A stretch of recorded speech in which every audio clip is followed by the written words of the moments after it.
इसको एक्सप्लेन कैसे करूं, और थोड़ा प्रैक्टिकल चीज़ों के बारे में अगर बात कर लूं तो ऑनेस्टली सिचुएशन बहुत ही ज़्यादा मुश्किल थी जब हार्दिक केम टू बैट। तो I was just going through the innings, I was like ठीक है यार स्ट्राइक रोटेट करेंगे, hit odd boundary here and there, but फिर हार्दिक केप्ट टेलिंग मी हो जाएगा, फिर बैट डीप हो जाएगा, and then I found boundaries at the right time, but still 50 off 3 with Haris Rauf to bowl 1 over, I was thinking it's gonna be challenging, but I told Hardik one thing कि अगर Haris rough को attack किया तो वो लोग panic कर जाएंगे, and जब 28 रन चाहिए थे 8 बॉल में, I was backing myself, I have to hit 2 sixes otherwise we'll lose the game, there is no chance यहाँ से हम जीतेंगे अगर मैंने 2 छक्के नहीं मारे थे। 2 छक्के नहीं उस पे तो आ रहे हैं, मतलब वो छक्के तो स्तब्ध थे सारे, उन पे आएंगे, लेकिन वो जो ड्रिंक्स था इरफान, वो 10वें 11वें ओवर के बाद उसके बाद लगा, वो 12वें ओवर से टैक्टिक थोड़ी बदली, तो वहां क्या बातचीत हुई थी जब गियर शिफ्ट करें? नहीं एक्चुअली मैं सरप्राइज हो गया था जब मैं गया बाहर, क्योंकि विकेट्स स्टार्टेड फॉलिंग, फिर अक्सर रन आउट हो गया,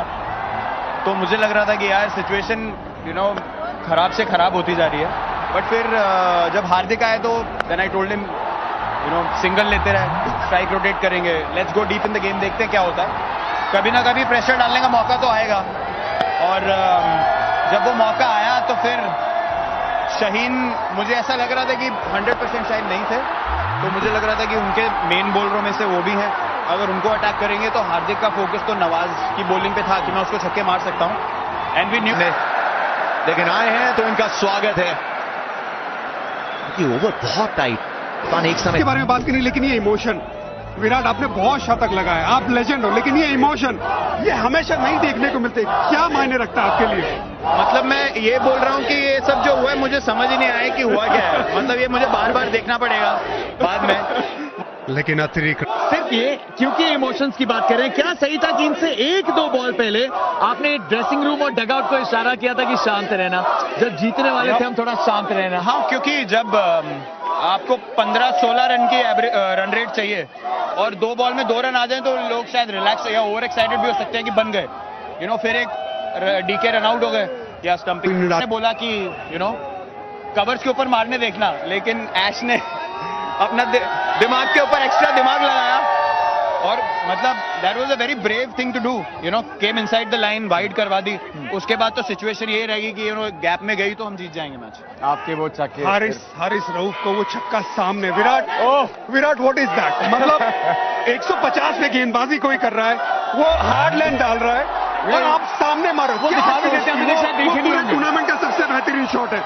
क्या सोचे, प्लीज एक्सप्लेन करिए प्लीज। तो मुझे समझ ही नहीं आ रहा कि मतलब मैं उसको एक्सप्लेन कैसे करूं, मैं यही सोच रहा था कि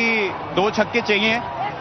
लेकिन वो एक इंस्टिंक्टिव शॉट था, मैंने कहा सिर्फ बॉल को देखो, ज्यादा हिलने की जरूरत नहीं है, और वो कनेक्शन होना बहुत रेयरली, आई थिंक मेरे करियर में 2 या 3 बार ही ऐसा कनेक्शन हुआ है मेरे बैट से ऐसे शॉट के लिए, और उस टाइम पे बहुत जरूरी शॉट था वो, तो वहां से मुझे लगा कि वो थोड़ा पैनिक कर गए उसके बाद। बिल्कुल कर गए, लेकिन जो शाहीन शाह अफरीदी का ओवर इससे पहले था, क्या आपको लग रहा था कि उसको टारगेट आप करोगे, क्योंकि वो चोट के बाद वापस आ रहे थे, उतना रिदम नहीं नजर आ रहा था जितना पहले था? वो पहला जो उन्होंने स्लोअर बाउंसर मारा, जब वो ऑलमोस्ट छक्का हो गया तो मुझे लगा कि अब वो प्रेशर में है, क्योंकि यहाँ पे स्क्वायर बाउंड्रीज बड़े हैं, बैक ऑफ लेंथ बॉलिंग में बॉलर ऊपर होता है, तो अगर वो बीट हो जाओ आप तो गेम अलग है, अगर उसमें चौका लग जाए और वो कंधे के ऊपर भी हो गई बॉल, तब तो मुझे पता था कि अब उसके पास ऑप्शन नहीं बचे, या तो मेरे को यॉर्कर मारेगा या फिर स्लोअर में बचते नहीं। ये वो वाला मुकाबला है जिसमें वो फ्री मैनिक्योर मिलता है सबको। Sanjay ji, not for the faint hearted, भाई इसमें थोड़ा दिल मजबूत चाहिए। ध्यान में रखना होगा दोनों ही बल्लेबाजों को, कोहली और पांड्या को लेगा, तो मैं रेडी था फाइन लेग के ऊपर मारने के लिए। वाह, क्या ये विराट कोहली की सबसे बेहतरीन इनिंग है, क्या ये विराट कोहली की सबसे बेहतरीन इनिंग की? नवाज का एक और अभी बचा है, और जो मोमेंटम शिफ्ट हुआ था वो नवाज के ओवर में हुआ था, जहन में जरूर रखना होगा। मिड विकेट की तरफ गई है, गेंद गैप में है,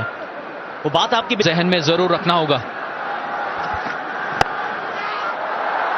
मिड विकेट की तरफ गई है, गेंद गैप में है, वो बात आपकी बिल्कुल सही है, लेकिन वो 145 और 160 का जो अंतर है ना संजय, वो एक इस समय थोड़ा सा चुभ रहा है, क्योंकि नियरली 4 ओवर में फिर आप 17-18 रन ही छोड़े, लेकिन अगर कहीं वो 22 रह गए, 24 रह गए, तो फिर समस्या होगी। बहुत बड़ा ओवर है ये मेरे विचार। मैं एक्चुअली बहुत ओवर का बस के खेल रहे हैं, पाकिस्तान के अगेंस्ट मैच है, पूरे दुनिया देख रही है, इंडिया तो देख ही रही है। और आप स्पोर्ट इसीलिए खेलते हैं कि मुझे बड़े मैचों में खेलना पसंद है कि आप जब 14-15 साल से खेल रहे हैं तो आपको लगता है कि यार और इससे बेटर चैलेंज क्या हो सकता है। थोड़े टाइम के बाद आप चैलेंजेस ढूंढते हैं, फिर वो जो थोड़े से इररिलेवेंट मैचेस होते हैं वहां पे इतनी इंटेंसिटी नहीं आती, बट ये ऐसे मैचेस के लिए आप खेलते हो और ये सब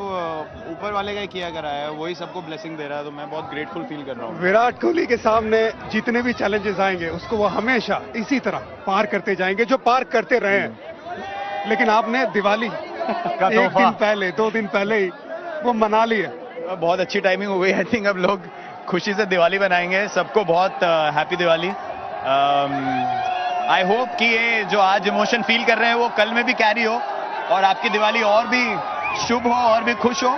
और हम सबकी तरफ से, मेरी तरफ से, इंडियन टीम की तरफ से सबको बहुत शुभ Diwali. Thank you so much Virat. Thank you. पूरे 140 करोड़ इंडियंस की तरफ से थैंक यू स्टार स्पोर्ट्स से, Thank you very much. हर एक स्पोर्ट्स से, हर एक फैन से ये कहते हैं